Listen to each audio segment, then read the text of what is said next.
আসসালামু আলাইকুম প্রিয় ভিউয়ার্স।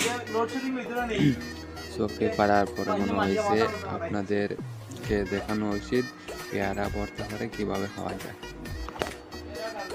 এই মুহূর্তে দেখতে পাচ্ছেন পেয়ারা কাটতেছি কীভাবে, এভাবে কেটে নিয়ে মেশিনে গ্রাইন্ডার করলে আপনারা ওই যে পেয়ারা কেটে ফেলার পর একটু বন্ডলা আমরা কেটে নিয়েছি, এরপরে এর পাশে পেঁয়াজও কেটে নিয়েছি, লেবুও কেটে দিয়েছি। এর মধ্যে দেখতে পাচ্ছেন আমাদের গ্রাইন্ডার মেশিনটি বের করা হয়ে গেছে এবং সব সাজিয়ে রাখা হয়েছে। এই দেখতে পাচ্ছেন গ্রাইন্ডার। এখন দেখতে পাচ্ছেন আমরা পেয়ারাগুলোকে মিশিয়ে নিয়েছি গ্রাইন্ডারের মাধ্যমে। আপনারা এভাবে গ্রাইন্ডারের মাধ্যমে মিশিয়ে নিতে পারেন। এরপরে একটি পাত্রের মধ্যে তোলা করে রেখে দিলাম। এগুলো বেশি করে দিলে হবে না, আবার একটু একটু করে দেওয়া লাগে। তারপর আমরা খেতে মেখে নিলাম।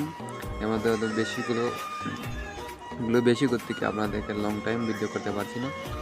মেখে নিয়ে খেতে বসে করলাম, ও সেই স্বাদ হয়েছে। আপনারা এভাবে করে ট্রাই করতে পারেন। ধন্যবাদ।